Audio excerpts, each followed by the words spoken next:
Welcome back to the channel of The Real Drew Haynes. I'm Drew Haynes.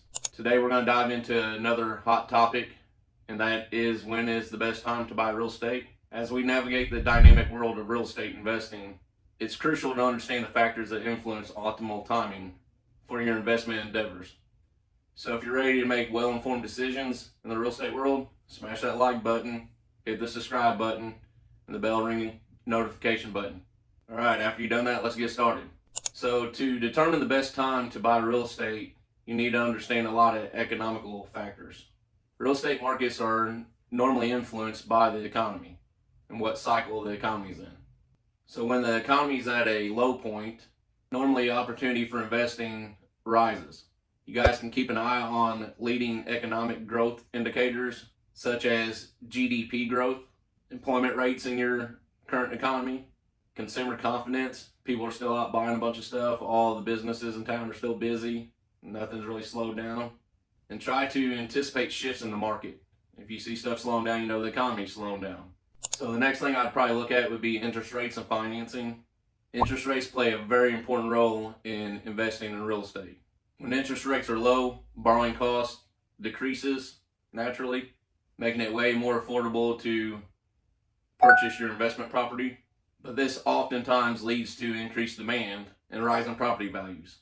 You guys need to be staying up to date on the Federal Reserve's decisions that they make, if they're raising interest a few points or partial points, if they're lowering it. These are going to be a lot of deciding factors on what the market does too. As they impact mortgage rates, it impacts the market.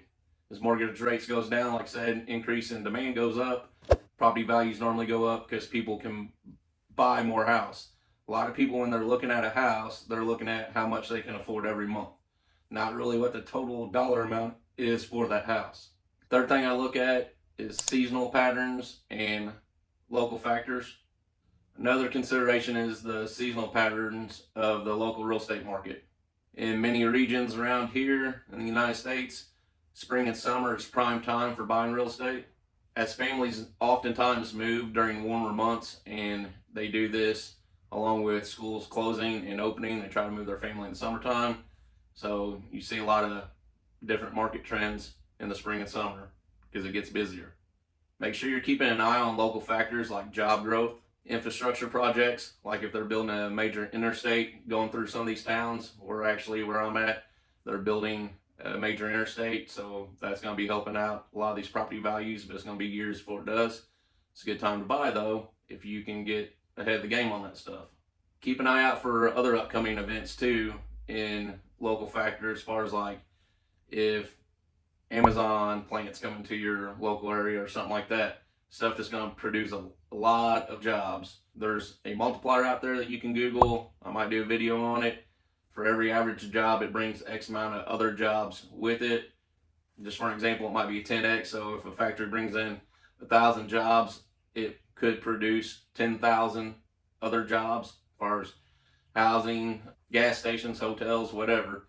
Other stuff pops up with these factories.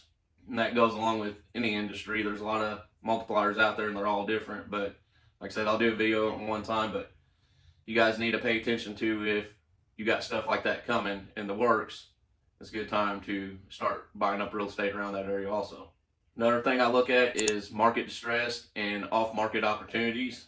A lot of times I find a lot of deals when the market is distressed, and a lot of opportunities pop up for me that don't normally pop up when the market's good. So having a down market, I normally find a lot better deals and a lot more deals. If there's an economic downturn, a lot of times that'll lead to motivated sellers or sellers that are a lot more willing to sell or take a discounted price on their property. So down economy is not normally a bad thing for a real estate investor. This is when you guys, you smart investors that watch this channel, go out there and swoop in and buy all these hidden gems that are off market most of the time when it's a down economy. Down economy is normally a wealth transfer. You can make a lot of money when things are bad in the real estate market. It's time to buy. When things get better, you get all that equity. Equity builds wealth. A lot of times what comes along with this though is they are distressed properties, so be ready to do some renovations or some updating on them. or some improvements to unlock some extra equity potential that's in these properties. So the next thing would be your personal finance situation. So ultimately, the best time to buy real estate would depend on your personal finances and what your current goals are. Are you financially ready to make a commitment in real estate? Do you have a clear investment strategy in mind? Do you have a clear exit strategy if things get bad? These are some stuff you guys need to think about when you're wanting to know the timing of buying. Take the time to assess your financial health and align your long-term real estate investing goals with what your financial health is, or get your financial health to that point. So there's just some quick tips on when is best time to buy or timing the market.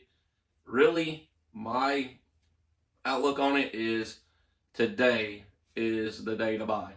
If you look at real estate history in almost any market, unless there's been some catalyst like Detroit, Michigan, where they shut the plants down that was building cars and stuff, that does happen places, and that's why you shouldn't depend on one place that employs 30,000 people and there ain't nothing else there. You need to have a lot of different job opportunities. There still needs to be job growth there. That's how you guys build your equity, because people are still wanting to move to them areas and buy houses and live there and work. Work is really a lot of what brings people to where they're at, especially nowadays. So make sure you're paying attention to them indicators. And like I said, if you look at the history over the last 50, 60, 70 years, real estate's done nothing but go up. So if you can buy, say right now it's prime time, and you buy and the market crashes like '08, it did a correction in 8 or 9 months. If you guys have some capital to hold on and weather the storm, you really almost cannot lose money in real estate investing. That's what's so great about it. So I'd say invest today. Whatever's holding you up, don't worry about it. Figure out a way to get your first property and go from there, guys. If you're running into problems, figure it out whenever you get in there. I've been doing this for 10 years. I learn something new almost every single day. I might run into a problem that I haven't ran into in 10 years. I cross that bridge when I get there. I don't worry about it. If you guys sit around and worry about everything, then that's when you guys are not going to get into investing. So, as always, get out there and make it happen.